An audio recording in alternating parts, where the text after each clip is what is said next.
قال المؤلف رحمه الله في باب من حقق التوحيد دخل الجنة بغير حساب ولا عذاب. وقال الله تعالى إن إبراهيم كان أمة قانتا لله حنيفا ولم يكن من المشركين. وقوله تعالى والذين هم بربهم لا يشركون. عن حسين بن عبد الرحمن قال كنت عند سعيد بن جبير فقال أيكم رأى الكوكب الذي أنقض البارحة؟ فقلت أنا، ثم قلت أما إني لم أكن في صلاة أما, أما إني لم أكن في صلاة ولكني لدغت. قال فما صنعت؟ قلت ارتقيت. قال فما حملك على ذلك؟ قلت حديث حدثناه الشعبي. قال وما حدثكم؟ قلت حدثنا عن بريدة بن الحصيب أنه قال لا رقية إلا من عين أو حمى.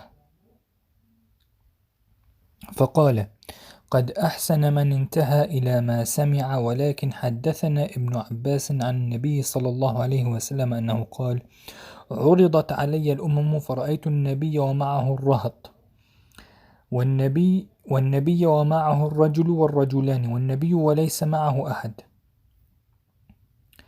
إذ رفع لي سواد عظيم فظننت أنهم أمتي، فقيل لي هذا موسى وقومه، ثم نظرت فإذا سواد عظيم فقيل لي هذه أمتك ومعهم 70,000 يدخلون الجنة بغير حساب ولا عذاب. ثم نهض فدخل منزله فخاض الناس في أولئك، فقال بعضهم فلعلهم الذين صحبوا رسول الله صلى الله عليه وسلم، وقال بعضهم فلعلهم الذين ولدوا في الإسلام فلم يشركوا بالله شيئا وذكروا أشياء، فخرج عليهم رسول الله صلى الله عليه وسلم فأخبروه فقال هم الذين لا يسترقون ولا يكتوون ولا يتطيرون وعلى ربهم يتوكلون. فقام عكاشة بن محصن فقال يا رسول الله أدعو الله أن يجعلني منهم. قال أنت منهم. ثم قام رجل آخر فقال ادعو الله أن يجعلني منهم، فقال سبقك بها عكاشة.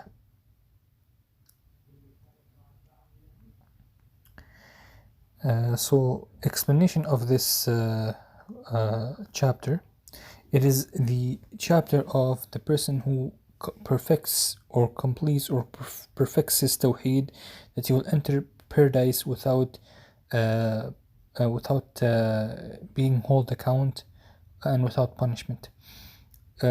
This is very important bab, as we said before. Sheikh Imam Mujaddid Muhammad Abdul Wahhab, he named it this one خصوصيا because of a person who completes his Tawheed is a person who does ruqya upon his own self, and not having to go to a raqi, to another person, so that other person performs ruqya on him. So from the completion of Tawheed and from perfection of Tawheed, Islamic monotheism, is that a person does ruqya upon his own self and does not go to anyone else to do ruqya upon him. So it comes under the heading when Allah subhanahu wa ta'ala says Inna Ibrahim kana ummatan, that Ibrahim alayhi salam was a huge nation. Qanitan lillahi, he was fully submissive to Allah subhanahu wa ta'ala, submissive to Allah subhanahu wa ta'ala. Hanifan, he was on the path of Tawheed. Hanif means before his prophethood, before Allah revealed to him any wahi, Ibrahim did not do what his people do of worshipping idols. He did not do that. He only believed in Allah alone. That was also before Allah revealed to him. So before he became a prophet, he believed in Allah alone. He did not do shirk, he did not perform shirk like his people did. He did not believe that there is no God. He believed in Allah subhanahu wa ta'ala alone. This is what Hanifan means. So he was Hanifan Musliman. He was a Muslim already submitted to Allah subhanahu wa ta'ala, believing in one God, one creator. Did not do any actions of the polytheists. Did not commit any acts of atheism or any types of these evil acts. And also Allah subhanahu wa ta'ala وقوله تعالى والذين هم بربهم لا يشركون, and those, Allah subhanahu wa ta'ala mentions, and those who do not associate with Allah any partners. Now the reason this ayah is mentioned is because this type of thing is not in and of itself a major shirk. This is a minor shirk, which does not make a person leave Islam. It is a minor shirk for a person if he goes to another person, to a raqi, so that raqi does ruqya on him. It is minor shirk. But if a person does ruqya upon his own self, it is not neither minor shirk, neither major shirk. It is actually recommended for a person to do a ruqya on his own self. So by this we understand لا يشركون. In this phrase that Sheikh Muhammad ibn Abdul Wahhab used this verse, it did not mean and he meant by that, it did not mean the minor shirk. He did not mean, oh, if you go to Iraqi and he does ruqya on you, that you're committing major shirk. No, this is minor shirk. So, narrate Hussein bin Abdul Rahman. Hussein bin Abdul Rahman says, كنت عند سعيد بن جبير. I was with Sa'id bin Jubair, and Sa'id bin Jubair says, who of you saw a shooting star last night? So Hussein said, I did. And Hussein continued saying, I was not in prayer, but I was bitten by something, like a scorpion, snake, but most likely a scorpion. Sa'id said, what did you do? Hussein said, ارتقيت. I did ruqya upon myself. And then he said, Sa'id said, what made you do this? What made you do ruqya on yourself? Hussein said, it is because of a hadith that Shu'bi narrated to us.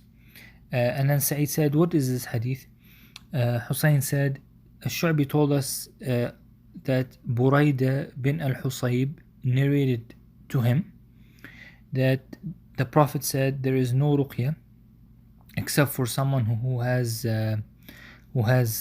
evil eye done on him, or a humma. Humma is sometimes is a fever, like high body temperature of a person, a fever, or it can mean when a poisoning, biting of a scorpion, right? It makes a this is what humma means. So Sa'id said, the one who did what he did, he did ruqya upon himself, is good, is correct in what he heard. You are correct in what you have heard. But Ibn Abbas said that the Prophet Muhammad said that I was shown the nations, and I saw a prophet and he has a group of people, and I saw a prophet and he has one or two men, and I saw a prophet who had no one with him, and there was a darkness that came upon me, right? But so I thought that this is my ummah, my nation. So there's a huge gathering, like a darkness. There's so much people that it's dark to see. So he thought that these too much people were him, the Prophet Muhammad. But it was said to the Prophet Muhammad, this is Moses and his people. Then I looked and I saw another blackness come upon me, like a lot of huge people. And it was said to me, this is your ummah, your nation. So the nation of Moses were a lot, and the nation of Muhammad were a lot. And it was said to me, this is sorry, where was it again? Okay. And it says also, this is your nation, right? The Prophet Muhammad was said to him, this is your nation, the black that he saw, the huge gathering. And in between your nation there is 70,000 groups that will enter Jannah every generation. 70,000 people of each group. Each group has 70,000 people in each generation who will enter paradise without being brought to account, or without punishment. Then he stood up, right? He stood up and he entered his home. So the Prophet Muhammad stood up and went in his home. And so the people were arguing between this and that. They were arguing about this, they're arguing, who are these people? Who do you think these people are? So some of the people, the companions of Prophet Muhammad said, maybe they are those who accompanied the Prophet Muhammad. And then another group says, maybe they are those who were born in Islam and they did not associate any partners with Allah in anything.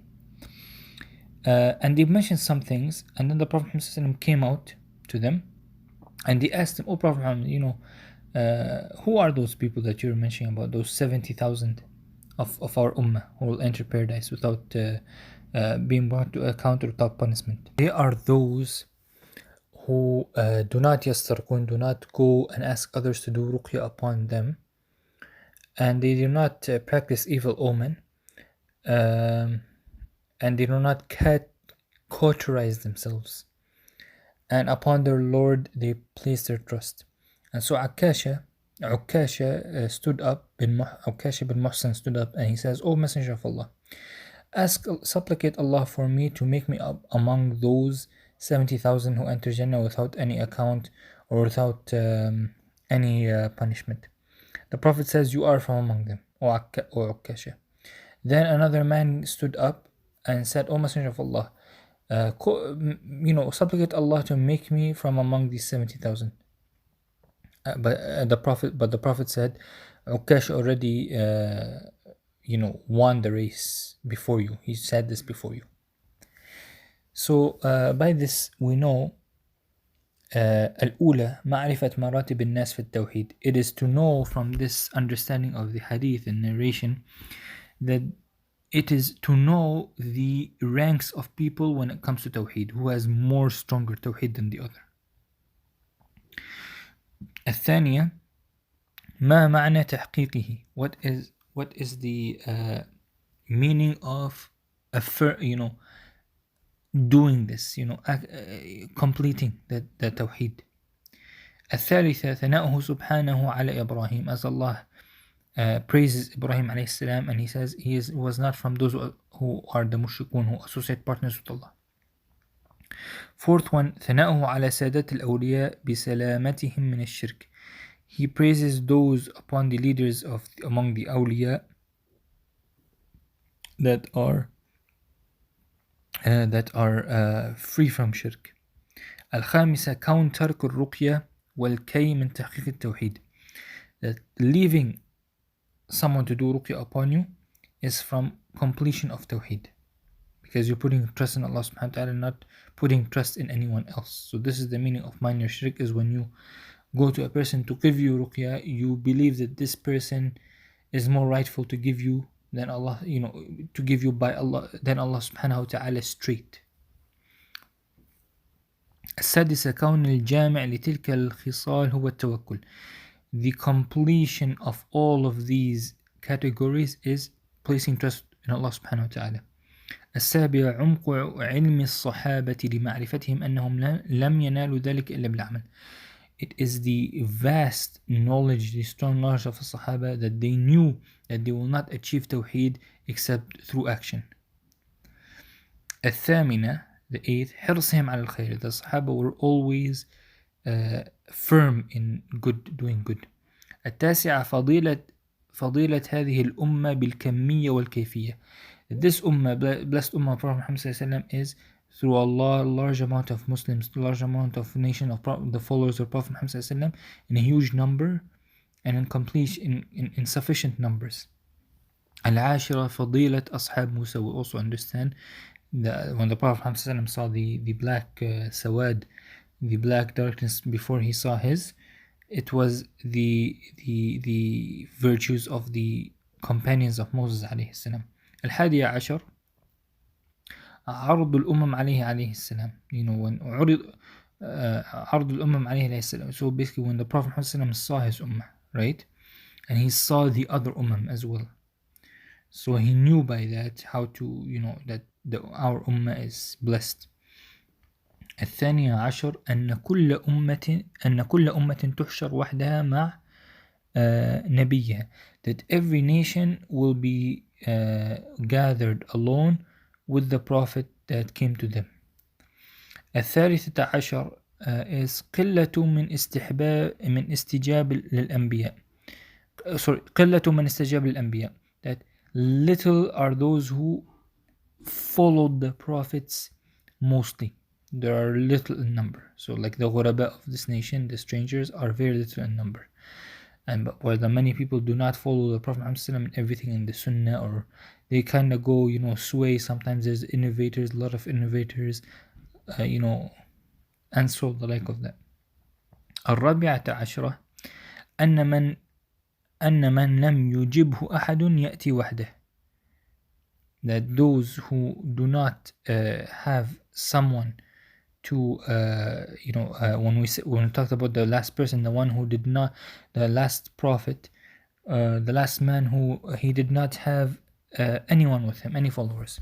So it is said that those prophets who no one submits to them or follows them, they will come alone on day of resurrection without anyone being behind them or with them.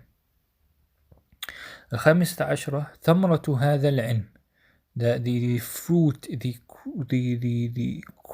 seed of this knowledge, وهو عدم الاغترار بالكثرة وعدم الزهد في القلة. It is to not be deceived by the huge numbers of people with you, or the huge people followers with you, and to not be away from something too much, to not be away from something too much if you have little followers, right? السادسة عشر الرخصة في الرقية من العين والحمى. There is a رخصة, the Prophet gave a رخصة to his ummah, that you can if you go to a person to give you ruqya, there's no problem in that, just minor shirk, it's not going to be a major shirk. This is when it comes to evil eye and humma, fever or high body temperature, or as we can see the bite of a scorpion or snake.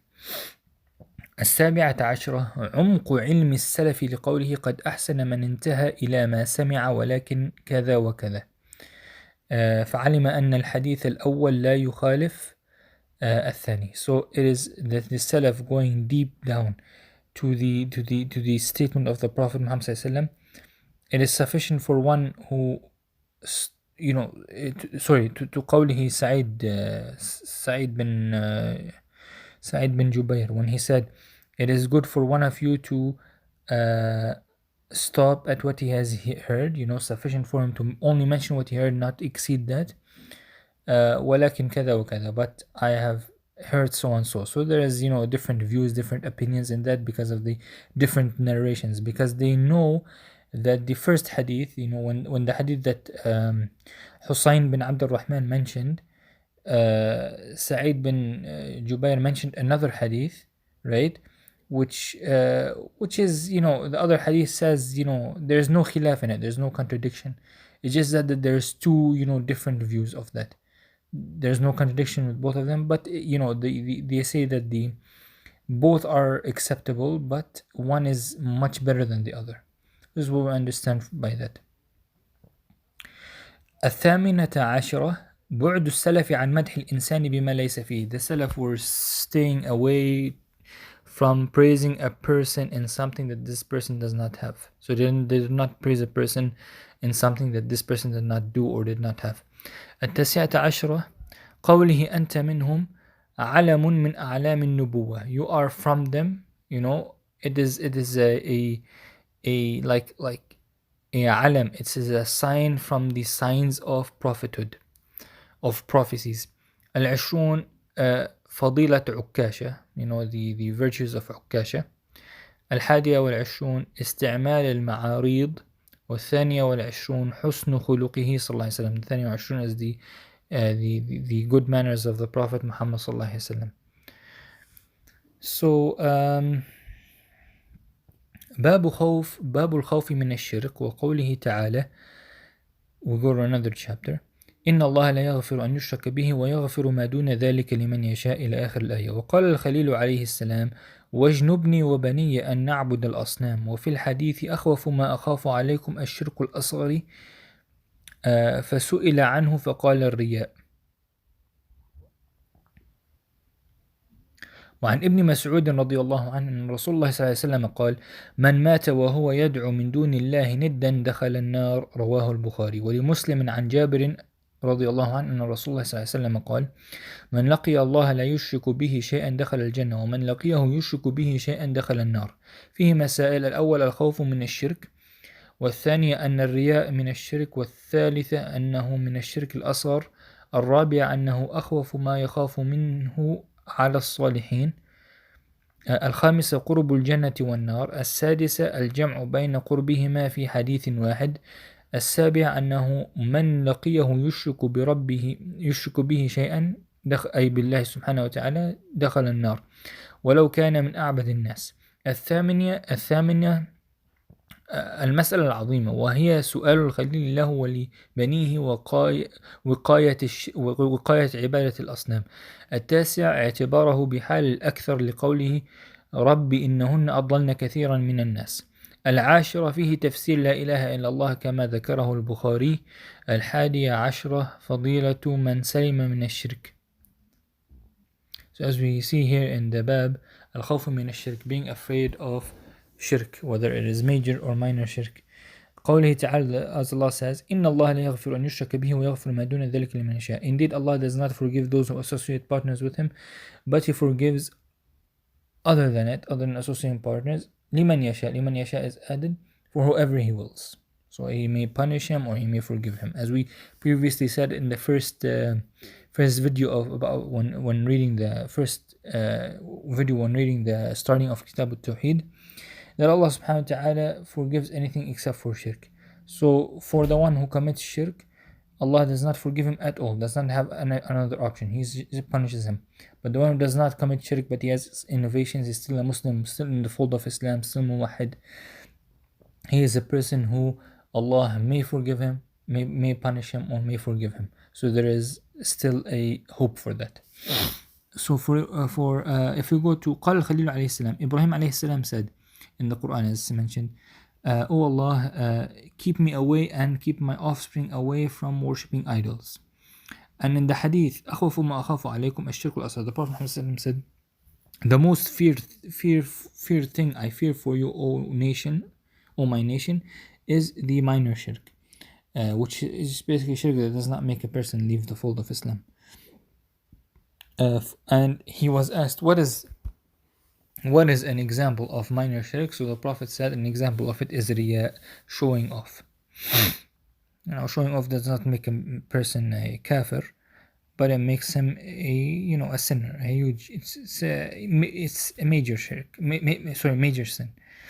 Ibn Mas'ud said that the Prophet Muhammad said that whoever dies and he does dua, he supplicates or invokes other than Allah, or someone with Allah, associating partners with Allah, he will enter hellfire eternally and will not come out. This is according to Hadith of Bukhari. Hadith of Muslim, Jabir narrated, the Prophet Muhammad قال, whoever meets Allah and does not associate anything with Him, he will enter paradise. But whoever meets Allah while he has already associated someone with Him, he will enter hellfire for eternity. We understand from these masail, from this hadiths, or from these quotations, that a person should be afraid of shirk, and that riya, showing off, is from the shirk. That is from the shirk, minor shirk. To be specific, أنه من الشرك الأصغر. It is from the minor shirk, which does not make a person leave Islam. It makes just a person very, very huge sin. And that it is shirk, the minor shirk, and major shirk is the most thing that the Prophet Muhammad fears upon the pious people of his nation. And that the khamisa is قرب الجنة والنار, the very closeness of Jannah and hellfire. السادسة الجمع بين قربتهما في حديث واحد, that the Prophet ﷺ gathered the Jannah and hellfire very close to each other in one hadith. السابعة, the seventh, is whoever meets Allah and he associates partners with Him, he will enter hellfire, even if he was from the most worshipping people. And we understand from that the Shaykh, may Allah have mercy on him, Muhammad Abdul Wahab, mentioned this because it's very important to know the Tawheed. Because of this ummah right now here, there's people that claim to be Muslims and they are the most worshipping of people. They pray a lot, they do this, they do that, but they may not say La ilaha illallah, or they may go to the graves of some people and invoke them. And while invoking them, these people, they worship, they pray a lot, they fast, they do hajj for Allah subhanahu wa ta'ala, but you see them at the same time going to other people's graves and invoking them and supplicating them and speaking to them, which is shirk. So even if you are the most worshipping person but you commit shirk, you will enter hellfire and this worship will not benefit you at all. الثامنة, or these acts of worship will not benefit you at all. الثامنة, المسألة العظيمة, the great question here is when Ibrahim alayhi salam asked Allah in his dua to keep him and to keep his offspring away from worshipping idols, because it's very misguiding. As he says, رَبَّنَا إِنَّهُمْ أَضْلَلْنَا كَثِيرًا مِنَ النَّاسِ, the idols have made a lot of people become astray. And we see this a lot in our generation, our ummah, people who claim to be Muslims, yet they worship idols. People say La ilaha, claim to be Muslims, say La ilaha, pray and do this and do that, yet they believe that it's not shirk, for example, to supplicate to the dead or to invoke the dead. And this is very bad, because if they don't believe that, if they don't do that, but they believe that it's permissible to supplicate the dead or invoke them, then they are mushriks, they are disbelievers. التاسعة اعتباره بحال الأكثر لقوله ربي إنهن أضللن كثيرا من الناس. So this is very good, because in our nation there's many people that are claiming to be Muslims, yet they are misguided because they worship idols, they worship graves, and they invoke the dead. Because Ibrahim said in this verse, "Oh Allah, keep my offspring away, keep me away from worshipping idols, because these idols have misguided a lot of people." So it shows that the fewness of people, when Allah always mentions the few, Umar bin Khattab used to say, "May Allah make us from the few," meaning that these few people, they are the ones who are saved, and these are the saved sect, and these are the strangers, as the Prophet Muhammad called them غرباء. But this one, when he mentions the lot of people, the كثيرا من الناس, he means by that there's a lot of people that are misguided. So the ones that are guided are on the true path are very few people, and the ones that are misguided are many people. Many people are kafirs, many people are mubtadi', many are khawarij, many are this, many are that, and a very few are upon the truth. العاشرة, 10th, is the tafsir of the meaning when Bukhari mentioned of La ilaha illallah. This is the meaning of La ilaha illallah, that there's no one worthy of worship except Allah. So that a person should not do dua to another person other than Allah. لا يدعو مع الله ندا, right? دخل الجنة. وأما من لقي الله وهو يدعو معه ندا دخل النار. So a person who does dua or supplicates or invokes someone with Allah, associating partners with Allah, this person does not know what La ilaha illallah means, as Imam Bukhari mentioned in the hadith above. الحادية عشرة, فضيلة من سلم من الشرك, the virtue of one who is safe from all acts of shirk, whether minor shirk, whether major shirk, whether shirk of obedience, of ta'ah. This is the person who is very safe and is upon the correct path and upon the path of the people of paradise. We'll stop here, inshallah. We'll continue later on. Wassalamu alaikum.